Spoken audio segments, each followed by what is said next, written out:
Hello and welcome to Say Report Radio. I'm your host, Devon Decker, and joining me in the Midwest, Sejohn Sarowick. Hello, Sejohn. Thank you. Thank you. Thank you. Thank you. Thank you, Devon. Thank you. And This is thank Sejohn you, Sarowick. and thank you to all of our listeners out there. This is Thank you. listener-supported public radio, and also brought to you by tea. Today I'm drinking a lovely brown, hot, no sugar or cream. I think I might be coming down with something. Perhaps that's why I'm whispering. Oh no. Oh no, that's terrible, Devon. Yes. Well, enough with the pleasantries, Sejohn.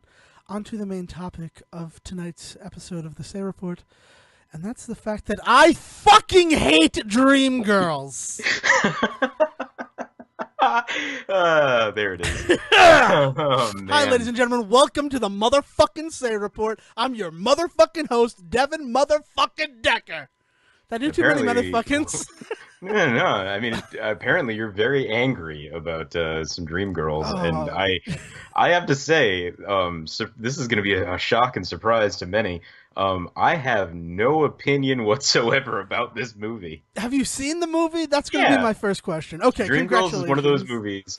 Dreamgirls is one of those movies that I saw in a class when the teacher didn't want to teach. Dreamgirls ended up getting put on, and I was watching it. Oh, I didn't take that class in college. It's fun that you got to. Mm-hmm. Because that definitely came out in 2007, right? Like I this- know, yeah. Oh, jeez. And I'm pretty sure that when I was sitting in a musical history class in grad school, not even undergrad, we watched Dreamgirls for an episode. Yeah, because those segments of class known as episodes. Jeez. Oh, man. Okay, so let me give you a little bit of backstory as to why I fucking hate Dreamgirls, and I'll try to curb the language. It just felt so natural in that moment. The fact of the matter is, I never saw it. I saw trailers for it and was never interested in the movie at all. And then it started winning all these awards, and suddenly Jennifer Hudson's a household name again, and I'm just like, I don't know what any of this is. Like, what? Why? Why is this Well, and happening? Yeah. The big thing for me, like the big moment for me when I thought maybe I should see it was after learning that Eddie Murphy got Oscar nominated, didn't he? I believe Eddie that Murphy movie? did receive an Oscar nomination for that film. Yeah. You should double and that check was the that moment. as I narrate, because it may have No, been Tay yeah. Diggs. But I'm pretty sure it's Eddie Murphy gets this Oscar nomination, and I was just like blown away about this movie that I too had no desire to have any knowledge about. But I'll double check that info. But I'm pretty Be sure honest, it was, you Murphy. heard that Eddie Murphy was in this movie and thought, "Ooh, I bet the Bus Boys are on the soundtrack. I gotta check it out." That's a great Eddie Murphy reference, Sejohn. How do you not know who the Bus Boys are? Oh my god, Man, I'm gonna need 48 hours and then maybe another 48 hours to Oh my educate God. you It's the on greatest. the Bus Boys. No, I know the Bus Boys. What I'm laughing at is another 48 Hours. In my opinion, the greatest sequel title of all time. It's so lazy. It's so lazy. They're just like another 48 Hours. 48 Hours again. 48 Hours also. Oh man, I have to be look, speaking of like on the opposite end of that spectrum, Friday, next Friday, Friday after next, and the proposed last Friday. I'm all about that. I'm all about that. Yeah, but that's funny because of the way that it but that's funny because like that's part of the joke is how lazy it is. You know what I mean? I Like don't another think it's 48 lazy. I think it is inspired. Well, right. That's what I mean. Is like it works with the whole idea of like the stoner mentality of those movies and like the idea that it is laid back. It's Friday, right? Like, but 48 Hours is this intense thriller. Well, it's this There's some supposedly comedy in intense it thriller. as well. Yeah, there's It's comedy. a buddy cop movie, 100%. It's Well, just like it's a people buddy die cop in it. movie, right? It's a buddy cop movie that's on the darker side of Lethal Weapon. Like, yeah, Yeah, but, it's got more lethal than weapon in it. I guess would be. I'm not sure, but it is the best part about another 48 hours. I love this. We're getting back to Dreamgirls because it's important. This is important things that ruined my Thursday night briefly until I got very drunk on very good beer and saw a very good movie. But I'm getting ahead of myself. Is that I feel like nobody wanted to make a sequel to 48 Hours. yeah. So like they just had to be like, we'll call it another 48 hours. And studio's like, fantastic. Where do we sign? Well, it was almost like they were like, this is just the fill-in title until we get to work on it, and then somebody along the way was like, that's the reason I signed up. Like, I'm only in this movie because it's called Another 48 Hours. Because Another 48 Hours is currently on the table, there is part of me that would like to see the mythic, spoken about in hushed corridors of Hollywood, 3-hour original cut of the film. That apparently is like just cinematic majesty. Well, it was like on the level of like a Chinatown or something, right? Like it was like a crazy. Yeah, like it was like all the stuff that makes no friggin' sense in Another 48 Hours apparently explained in backstory that they're like, we don't need this. Yeah, and they were just like, that's not why people are coming to this movie, and they weren't entirely wrong. But it would have been a fantastic, like, amazing, like, turn for the second movie of for the sequel to 48 Hours to be this like cinematic masterpiece. It did a reverse My Two Jakes, really. It could have been a reverse of My Two Jakes. Really, it did a My Two Jakes. The sequel to Man. Chinatown. Just because you brought up Chinatown. Directed by Jack Nicholson, isn't it? Anyway, but Eddie Murphy is definitely the guy that got a Best Supporting Actor nom for Dreamgirls in 2007 to bring that back around. See that? I can vamp, ladies and gentlemen. I can vamp while Sejohn finds information. Anywho, so it's just like a film that I never wanted to see. But unfortunately, those films in my house, and I'm sure you can attest to that, are the ones that my father will not let up on that I have to see. Insistence that this is a film you have to see. One that like just jumps to the foremind is Avatar. What just Avatar, right? Like I feel like there should be more. Oh God, not Last Airbender. You're talking about Pandora and the Blue You're talking People. about Pandora and Unknownium or whatever it's called. Unobtainium. Unobtainium, right? Unobtainium. Hey, I was close enough. I mean, yours actually sounded a little bit better than the clearly fill-in title of Unobtainium. We'll get there in a later draft. No, they never did. But it's like it's that moment makes you wonder if he was trying to be satirical with a lot of this movie, and then nobody took it that way, so he kind of just had to ride that wave of just like, no, this is all really serious, I guess, right? But there's like a piece of me that just wonders, was this James Cameron trying to like spoof himself Have for a laugh. movie? This is Yeah, James like- Cameron having a laugh. And then suddenly Fox is handing him $1 billion to make it, and he's just like, oh, this isn't funny now. Oh, dude, I need to make this movie serious, so there's got to be like implications. We got to get Michelle Rodriguez. I feel like she's in all these movies. What female actress can I kill in the first 30 minutes of my film to guarantee that and nobody will care? Ah, yes. Yes, Miss Rodriguez, please. We'll have a meeting on Monday. Can you come do that thing you do? Oh, that's a good movie too. All right, so Avatar, one of those movies that my father like, you have to see it, you have to see it, you have to see it, you have to see it. So eventually, I borrowed it from my uncle and I watched it, and I'm like, that movie was god awful. And my father's response to that was, I know, right? Like, his recommendation was, I had to sit through that garbage fucking Dances with Wolves in Space with tail sex. You have to sit through it. Oh my god. Happy fucking birthday. Because it's my birthday. Dances with alien dragons. Oh Yeah, my god. So, Dreamgirls is one of these movies that, like, I feel like I have to see, right? Everybody raves and raves and talks about this movie. So, 365 movie year. I'm like, I'm going to watch it. It's on HBO. The family has plans to go out. And I go, no. I'm going to stay home. I'm going to watch Dreamgirls. Because I can't watch it with anyone else here. That will affect my enjoyment of the piece. And they're like, okay, whatever, crazy. Bye. So I watched Dreamgirls, and I gotta tell you, I did not enjoy it. I didn't enjoy 1 minute of it. Well, did you make it special? Did you light some candles, take a bath first, all that sort of stuff? Oh, well, I mean, I did view it in perfect movie theater replication. There were no ambient lights. My phone was shut off. I had no popcorn or soda because I find those are distractions. It was me and Dreamgirls spending a Sunday night together. And I didn't like it. I did not like it. I didn't like it. I didn't like it. I didn't like it. I'm sorry. What didn't you like about it? I don't know how to feel about this conversation because I get you, man. Like it's not a great It's movie. completely fine. It's just It's you know what it is it's just such an innocuous film. I forget about it from time to time. Like there's that moment where I'm just like, oh right, Eddie Murphy has an Oscar nomination, and it's not Norbit I'm talking about.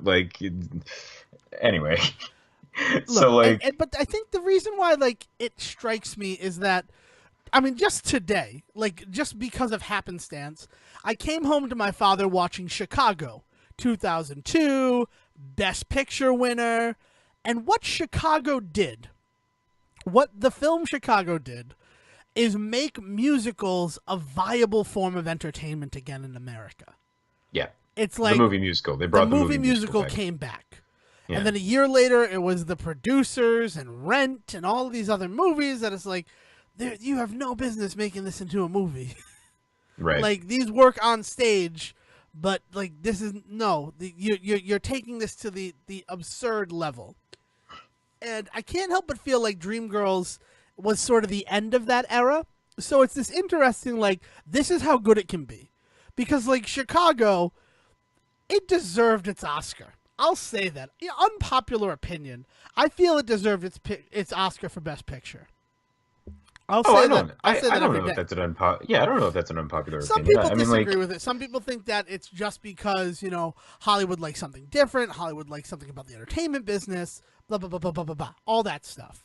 but yeah, I mean, that's what made it the best movie that year. Was that was exactly what Hollywood wanted, and that's what Hollywood got. I mean, like that's how the Oscars work every I year. saw it Like, twice in theaters. Like, it yeah, was a movie that people saw. no, And it was phenomenal to go and see something that like in our lifetime we hadn't really seen, right? Like, yeah, no, I can't think of anything before that even like the Disney stuff, but that's all animated. It's a completely different animal. well, and right, and there's a way that they have to do that stuff, or they choose to do that stuff that like it's old hat now because we see it all the time, right? What they did in Chicago, like you didn't see Bob Fosse on screen. That's not what you know what I mean? That's not what you saw in a movie theater. Like it was an experience, right? And and I like that you think that Dreamgirls was the one that kind of ended it because we definitely have had musicals since then, but like But not in the vast quantity that we were getting in that what 5 6 years. yeah, it just feels like that was the thing. It's like, okay, we went Oscar to Oscar. We got to stop, right? Like they're just Mhm. churning them out now. They're becoming unspecial. And we want our musicals to be special. Right. Which is why now every one of them has to have a gimmick, right? Like when Les Mis came out, they were like, we all of the recording was done on set. We didn't bother to ADR anything else in. And then everybody watches it, and it's like, there's a reason we invented this ADR nonsense. Like, Yeah, it looks better, right? Music videos on MTV knew that in the 80s. yeah, there's always a catch though, right? And There but is not always a catch. And so, now. yes. I mean, like La La Land felt like the first time I felt as Chicago-y about it.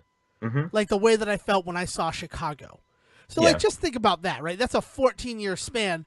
And in that span, the first like let's conservatively say 7 years also delivered at least one musical a year to the right. theater.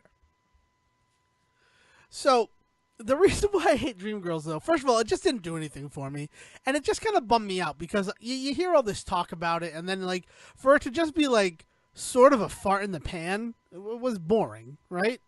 Right. But the thing that affects me more about Dreamgirls is Jennifer Hudson. I never really had a problem with her, right? She was Okay. on American Idol, whatever. But like everybody talks about that scene in Dreamgirls, the whole "you're gonna love me" bullshit, right? Hmm. You're gonna love me. I'm not even gonna pretend that I could do it, even if Right, I right, weren't right. drinking brown tea. But that her character is the fucking worst. Her Right. character is the literal fucking worst. And then they have this scene where, like, I'm supposed to give a shit about her character, and I'm like, no, this is undeserved. Why is everybody talking about this? I'm sorry, I cannot divorce what is a pretty, like, show-stopping performance, because I will admit, it is a show-stopping number. It is a showstopper.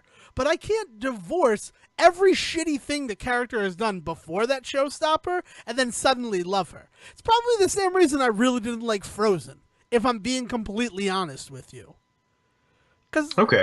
like, Yeah, I think some of that though comes from, I mean, especially in that time, right, in the 2007 range, like we as a country started to really, really turn into the idea of anti-heroes. So it's really interesting that you're pointing out this thing that you really didn't like that a lot of people seem to fall in love with, because I think what it was that everybody was primed at that moment to be really into the idea of this, for lack of a better word, villainous, right, an antagonistic character, shall we say, that like gets this moment of redemption, kind of, but not a narrative redemption, just like a talent one, which is a really weird, like, right, I could sing like, this whole time, bitches! and it was just like, oh, everything is okay now because you can sing like this. She's gonna but be just fine. Fade to but yeah, I black. mean, like we've just, in those years, no big secret after 9/11 and all that stuff, right? We slowly started to turn towards that like darker stuff, like darker heroes. It's why Nolan's Batman took off like it did and became that huge phenomenon. Like it's an entire cultural like marking of us now, is that we're just really into that idea of like the rough and tumble character like having that moment. That's fair. I can get behind that. But I don't know. It's just It's a clumsily executed one, which is totally a reason why you don't like it. And I'm right there with you, man. Like again, I have no love I for this. didn't think that this was gonna be a debate. I just okay. So let me get to the actual reason why this is the thing that we're talking about on the Say Report. Last Thursday, I went up to Mystic Luxury Cinema. Have you been to Mystic Luxury? I feel like I just talk to you about it all the time. No, and I have not been there yet. Okay. Next time you're here, we are taking a friggin' maybe a day, maybe a night. We're going up to Old Mystic Village. We're drinking at the Jealous Monk, the craziest beer that you have ever seen, and we are seeing something at the Luxury Cinema. Sweet. Because I'm that's in, what I man. did on Thursday. We drove up. We left at 6:30. We went up to Old Mystic Village, sat at the Jealous Monk until 8 o'clock, got nice and sozzled at the Jealous Monk. I was with my friend Robert Fox, and he ordered a sake rice wine that was a Nice. 17 ABV. Oh man, you could breathe fire with that stuff. What are you doing? They served it in a wine glass. He's like, I thought this was a beer. I'm like, yeah, it's sake. I mean, I kind of get it, but Yeah, no, that's not. Yeah, it's not a beer, man. Like but it it's came from a draft. Like it was the coolest experience. That's awesome. But as we're sitting there waiting for the Patriots to start playing, right? Because the Patriots are also playing again. We lost really bad. Yeah, We can go I back saw. to that. They had a they had an announcement for The Voice. Now, The Voice is a show that I don't love, but I also don't hate it. Right? My father is a big fan of it, and I'm hard pressed to not admit that it is probably the best singing competition that is out there right now. Watchable. That's the word that I use for it. It is the most watchable one of those reality contests for sure. I mean, like the talent is there, right? I feel like it's not a lot like American Idol. Definitely in its early years was a lot of making fun of people who thought that they had talent, but they really didn't. Right. That's why the auditions seem to last longer than the actual season. That's 100% why. Where like The Voice, like it moves very nicely, and very rarely do you see someone who like can't sing.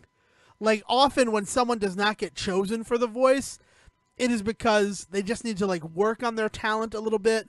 Or I mean, my favorite thing that I ever saw in The Voice, and now we're talking about The Voice, is when Cupid, singer of the Cupid Shuffle, went on The Voice and sang the Cupid Shuffle. Because it's like the guy can sing, right? Right. Right. That song, like the guy can sing, and he does the Cupid Shuffle, and then nobody turns for him. Nobody turns for Cupid doing the Cupid Shuffle. And then Adam Levine's like, Cupid, is that you? And he's like, why would you waste your opportunity, man? Like, why would you come out here and sing the Cupid Shuffle? Why wouldn't you try to sing something that, like, shows your range? I know that you can sing. No one is going to turn for the Cupid Shuffle, even if it's Cupid who's singing it. And like that was the most awkward moment anytime that I've watched The Voice. That's If I'm being amazing. 100% honest. It's like his most like his most what's oh my God, what's the dude's name? Simon. It's the most Simon moment for Adam Levine, right? Forgot who Simon Cowell was for a It's the second. most Simon moment for any of the judges because all of them were Cowell? like, "Why would Simon Cowell?" Yeah. Powell. Like he's Colin Powell's brother or something. I, Anyway. okay, so this next and like The Voice also they're very intelligent and they can read a room. So like Adam Levine and Blake Shelton have been there the whole time, but those middle two judges have swapped and switched a bunch Yeah. until they found someone that's good, right? And then they Hmm. stay for a little bit, and then Blake Shelton breaks up with them, and they find a new judge, right? Maybe. I don't know if him and Gwen Stefani are together. Look that up. But so, Gwen Stefani, quick. Gwen Stefani, current relationship status. Uh, so this next season is going to be Adam and Blake as per usual. Miley Cyrus will still be there, and Miley Cyrus, say what you will about her public persona, girl knows how to sing, and girl knows how to get other people to sing. She was a fantastic addition to that show. Hmm. Yeah, well, I mean, I don't know. She's definitely one of those like she's always had the talent, but it's because of that she's been put in really precarious positions that maybe like if only she had maybe been kept out of the spotlight for 10 more years, things would have been great, right? Yeah, she's kind of got a Madonna-like trajectory. If I Mm. had to be like 100% honest, Yeah, someone let's hope else that she said pulls out that. of the nosedive there. Yeah, right. Like and get her teeth like fixed. I don't know English accent. Apparently, and just to answer the question, apparently nobody knows whether or not they're still together because apparently they're on again, off again all the time. So every other thing is like, oh, why they're back together, why they're not together anymore, why they probably won't be together in the end. It's like, okay, All right. Thank you very much, Internet. you Your opinions you're matter to us. useless. You are useless to us. Okay, so bringing this all together, this was supposed to be 11 minutes. I said it on Twitter. Um, Jennifer Hudson is going to be the fourth judge. And I saw that sitting at the Jealous Monk, and I immediately grabbed my phone and I sent a group text to my mother and sister saying, I will no longer be watching The Voice. Right? Now, it's known that I'm not a huge fan of the show, right? I just Right, watch it because it's on and I get to spend time with my family while it's on. right. But, like, I'm not going to put up with it to have Jennifer Hudson there. And I feel kind of bad about Yeah. that. But it all ties back together 100% to Effie's scene in Dreamgirls. And that is why Devon hates Dreamgirls. So Dreamgirls, it's this is like a Mobius snake of just hatred. So like the scene in Dreamgirls upset you so much about Jennifer Hudson that now you can't watch Jennifer Hudson without thinking about Dreamgirls, and it just upsets you again. Yeah, pretty much. Like 100%. Like seeing Jennifer Hudson, I'm like, God damn it, Dreamgirls exists. Because here's the thing, I was never 100% on board with her, right? Like she's had a very difficult life, and I think it's great that like she got into shape and that she's like this empowering figure. And again, I really do. That type of loss would be terrible. I fucking love my family, and to find out I lost all of them, that would break me in a way that like I hope that I could come back from it the way that she has, right? Hmm. Right. So like I can't deny that she has had some real tragedy in her life and that she continues to overcome. And that's awesome. Like fantastic Jennifer Hudson. But I never was on board. And I think it was just because I didn't like that song.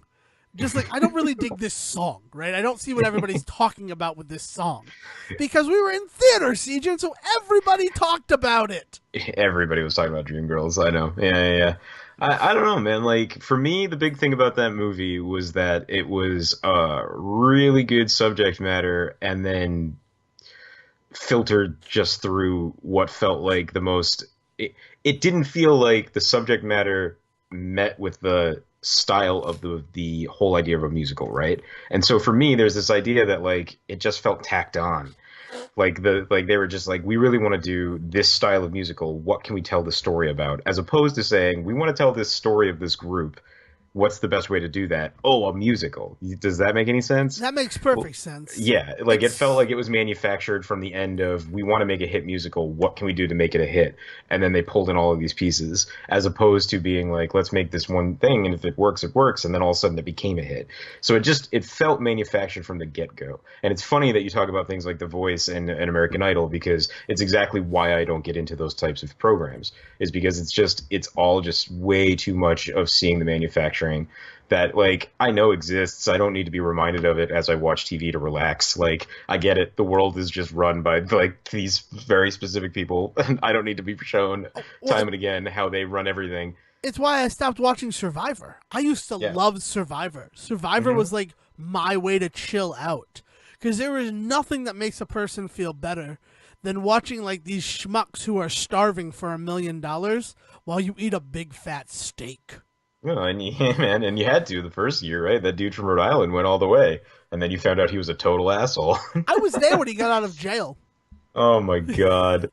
Like like just like weird side plot, and if I've told it before I apologize because I've definitely told it on other podcasts, but I used to work on the prison complex. That's where my office was back when I used to do juvenile probation stuff.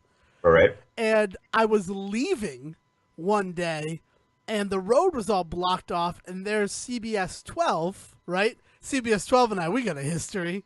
You know all about that. So I see CBS 12 and I'm like, oh, a park, right? Let's see what's going on. So I pull into this little lot and I see it, and there is Oh, Richard Hatch. Richie Hatch. Oh, coming Richie out, Hatch coming to the coming prison. out of the like low security prison.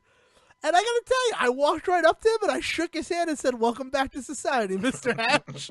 And I walked back to my car. He came out and he was like, "Oh no, what happened while I was inside? Is everyone like this?" Is everyone like just super genial now? Everyone in Rhode Island used to be mean to each other. Oh man. So that was a Yeah, good time. But yeah, but like yeah, so like I never watched that sort of stuff because it all was way too in your face with how blatantly it was just like product, product, product. Here's this thing that we really want you to talk about.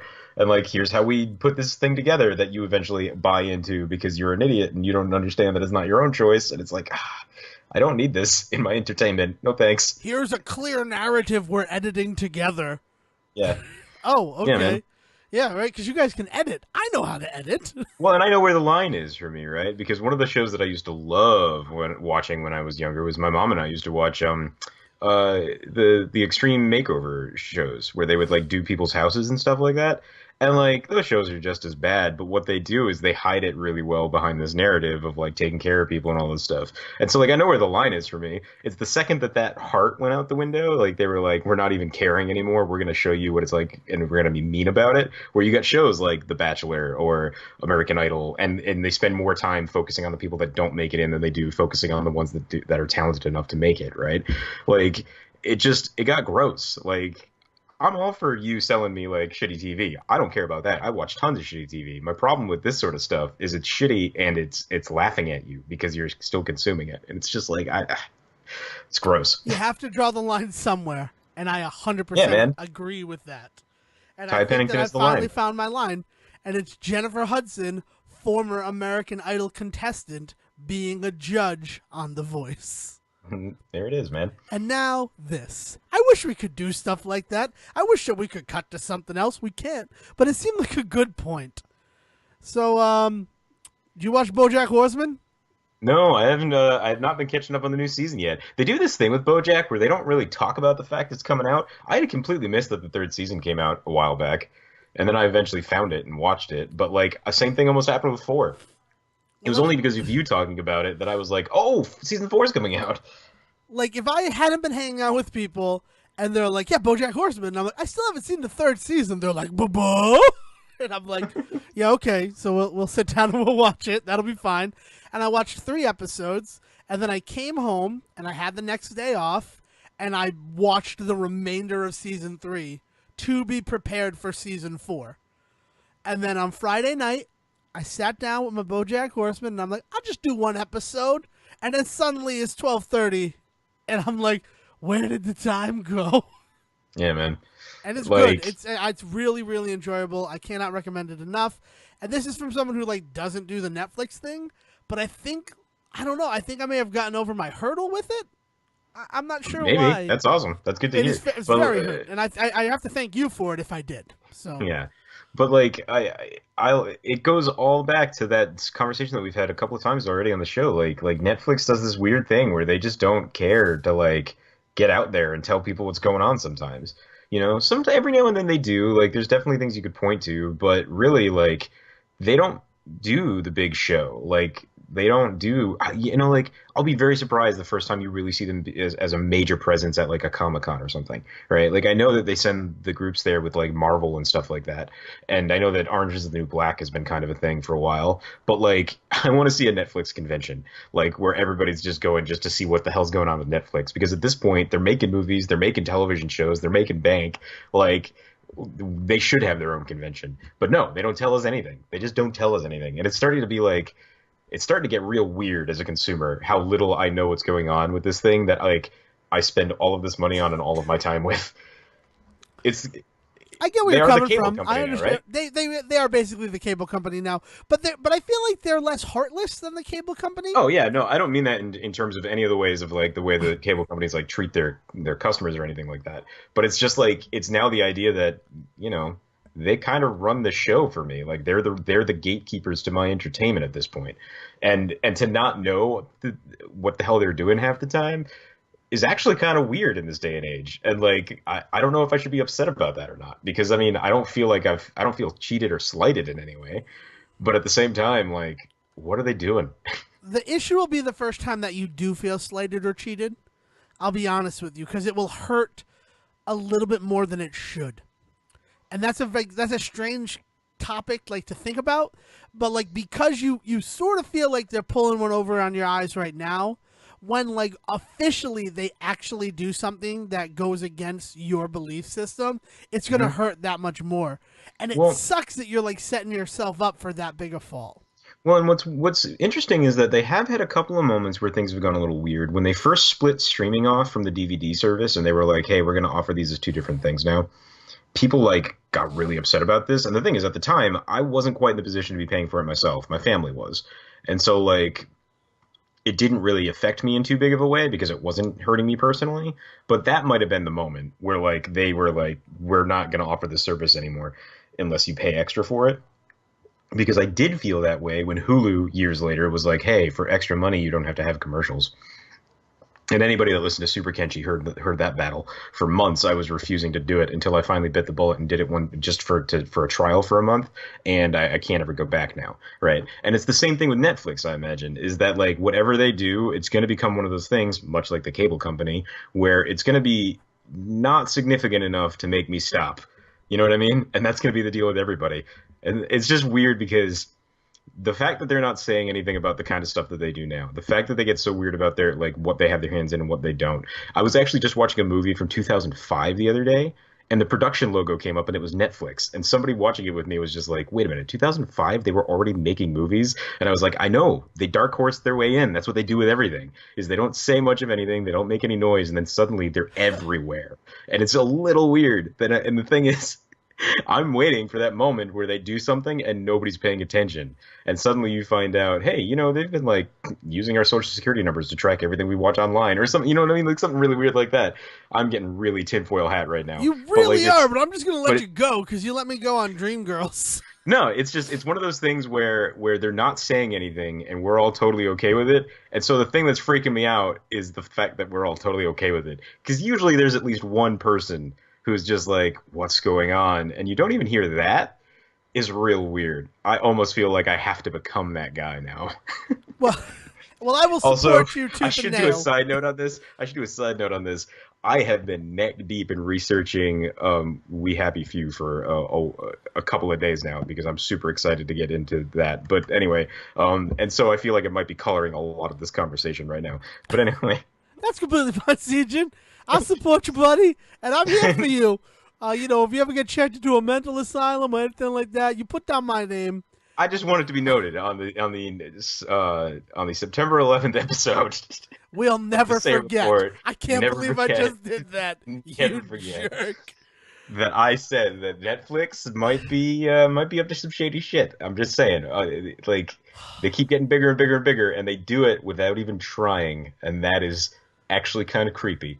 Just putting that out there. Okay, this brings me to an interesting thing that like I thought maybe we'd touch on, but then like you just like took a hammer and smashed open the glass case I was keeping it in. Okay. Yeah, let's talk about this thing. We Bang, are bang. pre-recorded, right? Like we're Yeah. not live right now. As much as I think it would be cool if In we your were, head. we're live Oh in my my mind, God. right? Right. We're pre-recorded, and we just and that whole thing that you just said, right? Like there are some people who that would be offensive to, right? Saying the September 11th thing, treating Oh. it like a day, right? Right. Like Right. and not and it is this reminder, right? Like no one will ever forget, right? The whole never forget slogan that's been associated with that terrible event, like that time that America saw just how weak we were and how Right. complacent we had become. That always will exist, right? If you were alive during that time, like you remember where you were, right? Mm-hmm. Like Mm-hmm. it, Oh, I mean, it's our generation's "Where Were You When Kennedy Was Shot?" Like that's what it is, man. yeah, Like it's it yeah. really is one of those moments, and it boggles my mind to think that there are students like who learned about it for the first time in history class this Mm-hmm. year, right? Yeah. Like just like the way that like because they weren't there, they didn't know. It's just like it's history now. That's what Hey, it is. It man. is passed into the annals of history. More than that, there are officially college-age students that were not alive when it happened. You know, if Yeah. they were born, a month after, there's a good chance that they could be in their first year of college right now in their very first semester, learning about like the effects of this stuff without any recollection of like what the world was like before it. For sure, man. So that's a whole thing, right? That Hmm. being said, I'm not going to take it out, right? I have a choice with this show and the editing, and I liked it. I liked the reference that you made there was very good. I'll give it to you, right? Because it is Yeah. our September 11th episode. September 11th needs to also just be a day, right? You can't, like, those words can't be said. Like, it's a powerful thing, and it really did unite our nation against something and brought us together. But, like, you should be able to say September 11th without it, like, having the same effect, but not exactly as when you hear someone say 69, right? Your animal Right. hindbrain has a reaction like when you hear 9/11 or where you hear 69, and like that's fine, but then like you also have the evolved frontal cortex to like be like, but I don't laugh at it, or and I don't get fearful that something terrible has happened again, right? Right. Wow, this took Exactly. like a whole different direction than where I was going with this.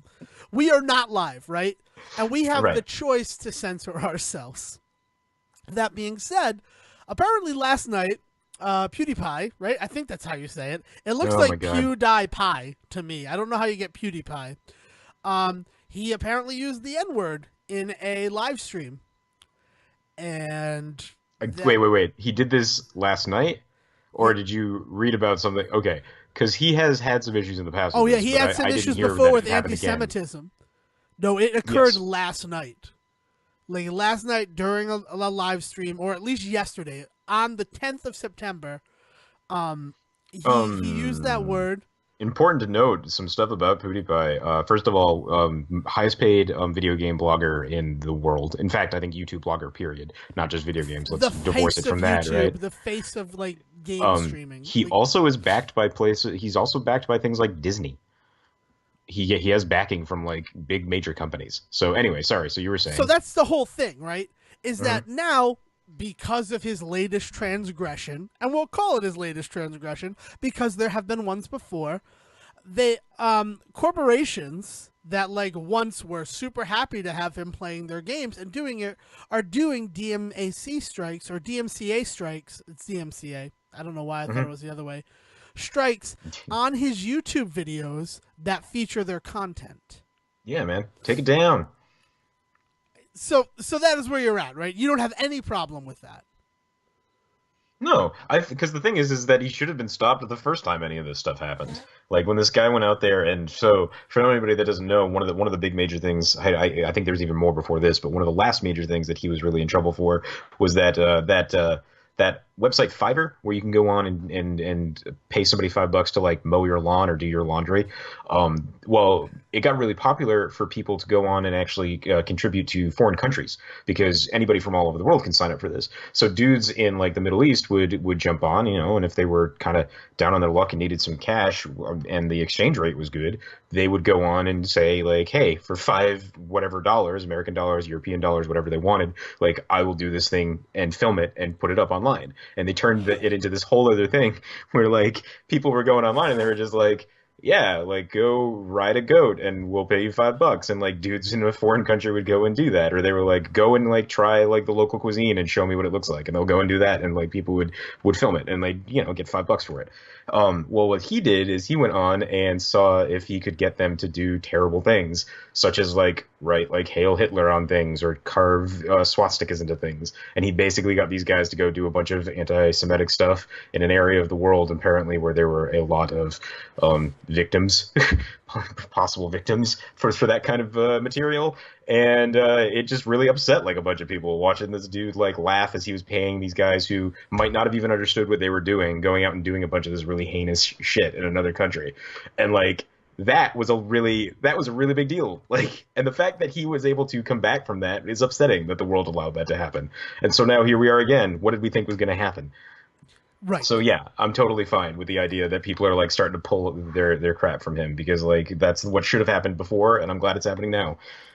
Honestly, I mean, we're content creators. Like, it doesn't matter if we have one listener or no listeners. We still make this podcast. We make the Say Report, and Right. like we know the things that we can't do.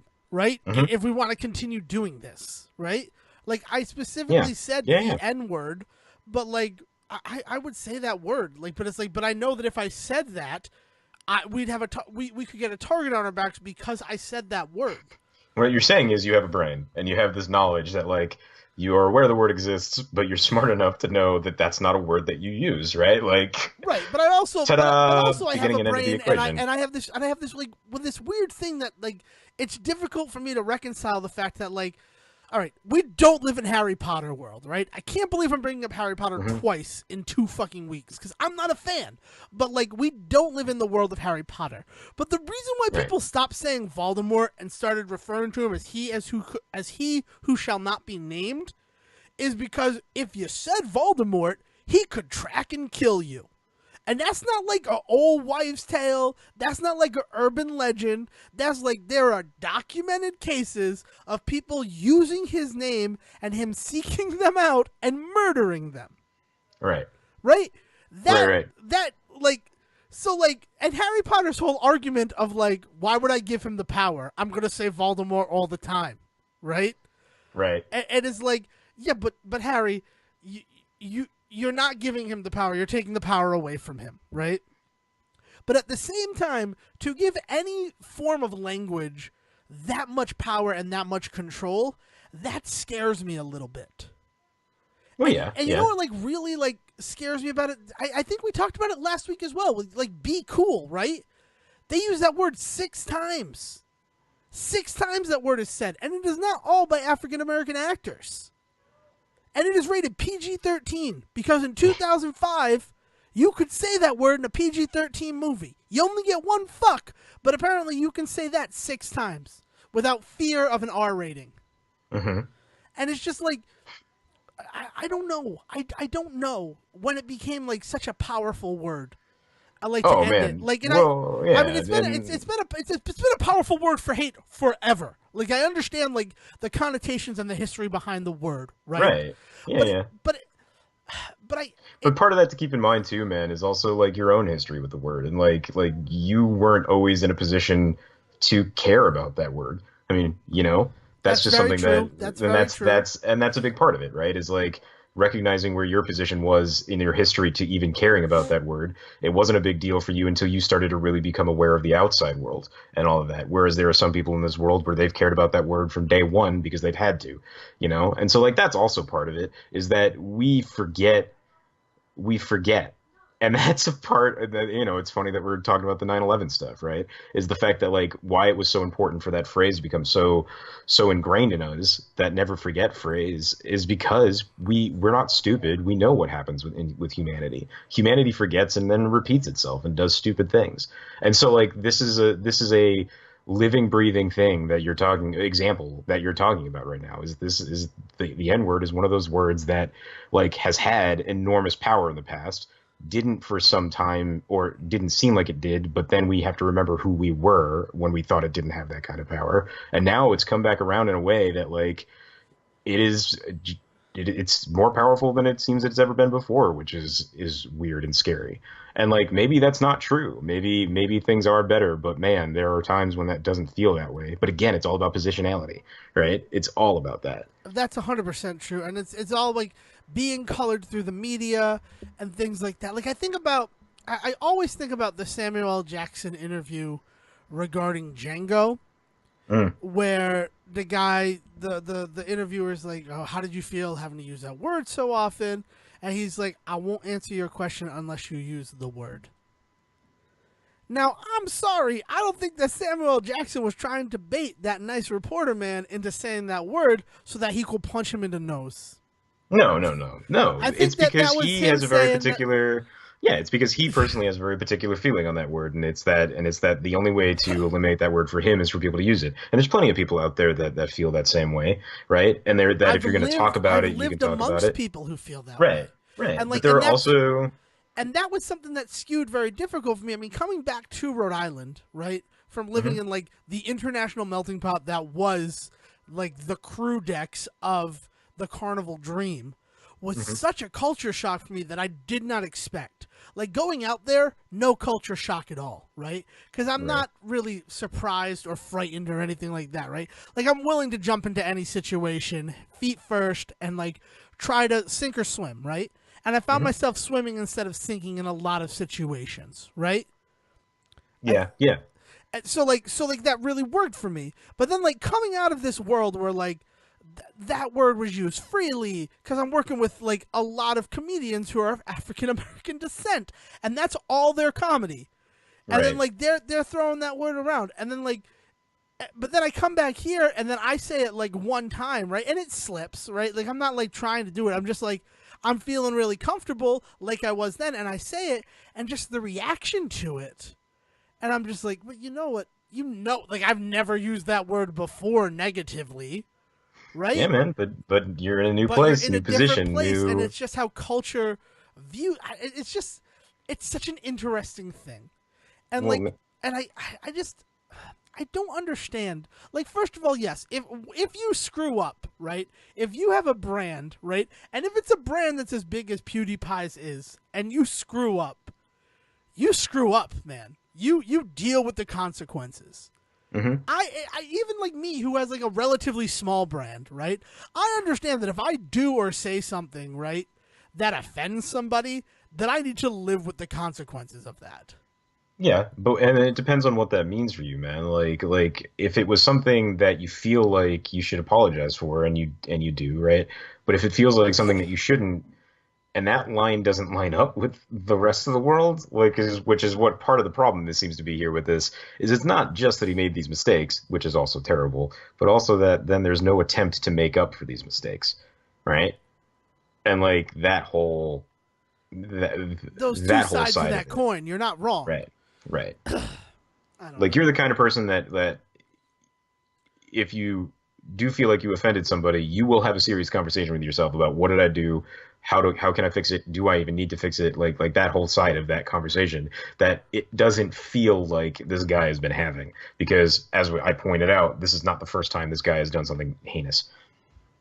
That's true. And I just want to be like this person of love. Like I just want love. And I understand that like I'm going to offend people, but like I want to make sure that I'm that in my life and the way that I'm like trying to be just like a force for love and happiness in the universe, that I that I'm that like if I offend you, I want to know why so that I can try to Mhm. avoid it in the future. right? Yeah, no, for sure. Conversation is key, right? And I mean, like, and the easiest way to be loved, man, is just like, you know this. You just listen to what somebody has to say, and you go with them as far as you can. And when you can't go any further, you trust them to take you the rest of the way. Like, go with them as far as you can on this conversation, as much as you get it. But if somebody's still being like incomprehensibly, like to you, incomprehensibly like conservative about this word, just go with them and just, you know what I mean? Like, that's the best way to go about it. Yeah, when it's it when it true. comes to this like type of problem, like sometimes the easiest thing to do is just trust that the other person's just super offended by it, and you just got to go with it, man. You're right. You're 100% right. And the thing that I'm actually thinking about right now is just how freaking unbalanced this episode must seem to an outside observer.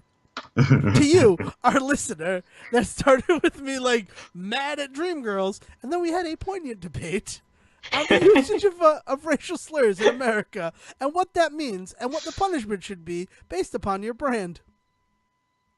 Interesting stuff on the Say Report. Yeah, man. And that's why with our last 10 minutes, Sejohn, regale us with stories of Destiny 2. Oh man. Okay, so where do I Oh, even start? I mean, I guess I should. You blowing your nose without using your mute button, you animal. I thought it was far enough away. Never. Oh man. Destiny 2. I guess I should start with just like I played a lot of Destiny, and let's leave that at that for right now. I've talked on here for like a hot second about my feelings about it, but in the end, I played a lot of Destiny. Um, Two characters all the way to, highest light, and like all that nonsense. I don't even want to get too deep into it because that was insane. Destiny 2 is in this weird position where it feels like it's just as crazy. There's just as much insanity going on, but they really have a handle on it in a way that they didn't when Destiny first came out. That like it's all flowing together really nice. So now instead of light, you have a power level. Okay, so what this means is that all the gear that you get has a power level on top of the fact that like you yourself have like a level of 20, but like you're a level 20 but your helmet's like got a power level of 50, so that's good, right? Like all that nonsense. Um, so like, so you're doing that whole thing, and then on top of that, the storytelling has gotten so much better. They're actually like developing and fleshing out characters. Everything has a cut scene left and right. Like, it also just looks gorgeous. Like, I don't even know where to stop talking about this game. But basically, they when they made Destiny 2, they were like at the tail end of Destiny 1. They were just like, "Oh, this is what we should have been doing all along," and they just kind of took that and transplanted it into a better engine and like some better technique. They clearly got some guys from the Borderlands, like Gearbox stuff, working for them now. I mean, for a number of reasons. Details like you're fighting skags, and there's definitely like an allusion to Mordecai more than once. So like, there's a bunch of weird Borderlands stuff going on. But then on top of that, there's also this really good aspect of storytelling that Borderland does really well, as in like every little element kind of helps build the story, and it's all really cohesive. Whereas what in Destiny, it felt like everything was just this disparate like attempt at giving you like really cool trivia about the world, but none of it was substantial like storyline or narrative, right? So this one, they really kind of have tried to work on that. So they've got this whole new aspect to it where like you investigate things, you go around with your ghost and you just find like rubbish of the old world, and you just scan it, and he like tells you a little quip about it. But after a while, you start to realize that, hey, I've scanned three things that are pretty similar, and he's just like, oh yeah, look at this, and then he tells you this whole story that has to do with the thing that you're in the middle of, and he's just like, this must be what happened and why this matters. So basically, the game is being so much more forward with why you should care about all of that stuff. Do you remember the Grimoire cards or whatever they called them in the first one? The Grimoire cards? Yeah, the Gamora cards. I think it's Um, Grimora. I no, think I it's think it's like Grimoire. gargoyles. Is it Grimoire? I think it's Grimora, like the Grimora Arcanorum from Gargoyles, the Mm, 1995 TV show. we're gonna have to look into this. But essentially, like, you have access to in the first game, you have access to these online cards. And literally, you have to stop playing the game, go to your computer, go online, and access these cards through an account that you have to make with Bungie. And if that works, right? So like, it was this really back-ass way for you to get all of this lore about the things that you were fighting, because they were just like, we don't have time to tell you now. Just go online and check it out later. And it's just like so lazy. Whereas now that's in game. Right, like they're telling you all of this stuff as you're scanning it, as you're looking at it. Not to mention the acting's better. Like there's just so much good stuff that's going on with it. It is still weirdly like inconsequential. Like as good as the story is, well, because like so what we all realized 3, 4 years into the first year of Destiny or the first Destiny game Three, was four that years into the first year of Destiny. Destiny they call it Destiny Year One still, and I don't know what to do with that. But what to do with early Destiny or Destiny 1.0 is that basically like it wasn't a game that you played through this for the story. You kept doing stuff over and over and over again. You would run dungeons over and over and over again, and it became basically just this like loot game where you were just going in and um, dungeon crawling and all this fun stuff. And that's fine if that's the kind of game it was. It just wasn't what everybody expected it to be. So this time around, now that we all kind of knew what Destiny was, like it's still got all of those aspects. So you're still just grinding a bunch of stuff. You're still going into the same places over and over and over again, fighting the same dudes over and over again. But maybe this time you've got like a boss battle you didn't have last time, like all that sort of stuff. Like it's still doing the like everything's kind of similar thing, but now it's doing it in environments that are much more interesting with characters that are much more interesting. So it's so much it's still easy to it's so much easier to tolerate than it was the first time around. I don't know, man, but within like the first 2 days of it being live, like they had a problem with PlayStation not letting people on it. So like they're already having like server issues and things like that too. So it's got some problems, but it's got so much good stuff going on. So I feel so much more confident talking about Destiny 2 than I ever did about Destiny. Okay, so some thoughts from me. First of all, it feels like the difference between Halo and Halo 2. Mm. Because I feel like there were a handful of people who had the first Halo, but everybody owned Halo 2. Yes, yes. I mean, and I feel like that's what Destiny 2 is going to be. And it also invokes in me, like, a lot of retro gaming. Like, think about it, right? Street Fighter 2 is the Street Fighter that everybody remembers as their first, right? Oh yeah, man. Because unlike in movies, video game sequels are where it's at. Like the sequels where they finally get things right. Because like the first time around always feels like for lack of a better word, a beta test, right? Like they put this thing out. BioShock and BioShock 2 are a really good example of this for me. Is like everybody shits on BioShock 2, but for me, it feels like BioShock 2 is where they got everything together because they worked all the kinks out with BioShock 1. Well, I mean, that's why I reference retro games with that, because I feel like retro games, 100% the beta test theory stands. But a lot of Hmm. times with the AAA games, it is, there are times where a sequel feels just tacked on and doesn't, and feels more like an expansion than an actual fleshed out sequel. Yeah, but So maybe that's because they're still going off of that retro mentality of just like let's just build on the first one and get it better, right, right? which I freaking love that, and I do. But I think I'd be hard pressed to like find a game where it feels like the second one has really built on it. Like Destiny 2 feels like a game that I want to play Destiny 2 all the time. The first Destiny, I was not like that. Yeah. Like I haven't played a lot of Destiny 2 because life got in the way for me. Hmm. Right? I had to go see Stop Making Sense by the Talking Heads, which I wanted to talk about but I never talked about this episode. We'll have to reserve a We'll day have to for that reserve one. it. Oh man, have you seen that movie? No. Oh, Sejohn, see Stop Making Sense before next episode. I'm sure you can find it somewhere. Because we got to talk about Stop Making Sense. Back to Destiny 2. How do you feel about the shader change? I feel like Uh, that's the thing that's been getting a lot of shade thrown on it.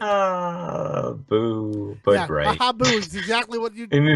Yeah, yeah. I don't know, man. I haven't gotten to the shaders myself yet. I'm still working through all three of my characters to get to the point where you can even use them. So like, I'm not entirely sure how it works, but the stuff that I hear, things like they're consumables now, so it's one-time use. They only go on one piece of armor. They don't go on the whole thing. That sort of stuff. Um, so in the first game of Destiny, in order to personalize your character, you could pick up these color groupings called shaders that would shade your whole character in cool color schemes, right? And what they've done in the second one is that you don't pick up one for your whole suit. As I just said, you pick them up for different individual pieces, and on top of that, they're no longer use as much as you like, which to me kind of sounds like it sucks because like I can't tell you how many times I tested out stuff and ran around for an hour and then I was like, all right, I'm done with this color. I want to go back to my old one. Or like I would try out one and be like, oh, I don't really like this one at all, and then never use it again. But I was okay with it because I got it on a run, so like it didn't really matter to me that I didn't like it. But like from what I understand, or at least the way that they've kind of tried to come out against the kind of the hate on this stuff, is they've said that you'll get plenty of them for running stuff. And if that's the case, I guess maybe we'll see how that goes. Also, they were like, this allows you to customize individual pieces in a way that we couldn't in the first game. And that part I really do like. So I don't know, man. It's definitely something that I dig. Like, I like that you can do color combinations now, and I Yeah. can get behind that. But the problem that I have is, how often do I keep a piece of armor? Oh, that's true. Yeah, man. Like, I'm Yeah, gonna that's true. So now you're trashing this armor after you've used a shader on it. And oh man, I didn't even think about that. like that's where my problem comes from it. Like, if you're going to give me the option to customize things, it needs to mean something to me. So why not like meet in the middle? Why not just give me arm shaders or leg shaders, helmet shader, right? Like why make them disposable? Why not? I get making them for individual pieces, but why make them disposable, Well, you right? make them disposable to make money, and that's where the real issue lies. Is that it's another way for a game that, like, up front you pay $60 for, right? And then you need to purchase an in-game currency to buy more shaders if you don't want to earn them. Right. And there are people who are so fashion forward, for lack of a better term, that they will spend their real money to make their character look a certain way. Yeah. And that's scary to me. That's gross. That's a really gross feeling. But you're not wrong. I mean, the second they introduced the Eververse stuff in the first game, I felt like crappy about that. The whole buying anything, buying emotes, buying jingles or whatever the hell they were. Yeah. Yeah, man. So like that does feel super gross. Yeah, I mean there's a whole bunch of business aspect to this and that was true of the first game too. That just didn't feel right. And so I get why people are upset, and I'm not saying that I'm like ecstatic about the way that it works now, but I also like if they combat that in the ways that they were talking about, where like you get shaders like Glimmer, like it just drops all the time, then that wouldn't be so bad, I guess. As long as there's not like a limit to how many of a shader you can carry. You know, if they're just like, you already have 10 of these, yeah, but I might have 1,000 pieces of armor in the next hour that I want to try this on. Um, So yeah, basically, man. what I'm hearing is I need to play more Destiny, because I haven't Yep. experienced any of that. Yep. So that's what Yeah, I'm we going to could do do. that. So Destiny 2 gets the Say Report stamp of approval with a cautious side-eye glance at shaders. Yeah, man. Throwing Looking out for big. shade on shaders. We're just I did saying, it just twice. keep an eye on, keep an eye on big business this week. That's what we're saying. Yeah. Be ever vigilant when it comes to big business. Don't let the bastards grind you down. That's all I'm saying. And also, if you like Jennifer Hudson, more power to you. And if you like Dreamgirls, more power to you. Sure. You get to Don't- like things that you like. That's the beauty of our country. But Devon Decker, he hates Dreamgirls. And unfortunately, Jennifer Hudson's the reason why. And I won't be watching The Voice. That's it. That's all I I think got. that's the end. Yep. Yeah, man. So, yeah, if you want to yell at Sejohn about any of his opinions, he can be reached at Siege versus the World on Twitter. And when you inevitably want to yell at Devin about his opinions, you can reach him at Devin D. Degger. The best part about that was I didn't know how he was going to say inevitably yell at Devin, but I knew that that's what his sentiment was going to be.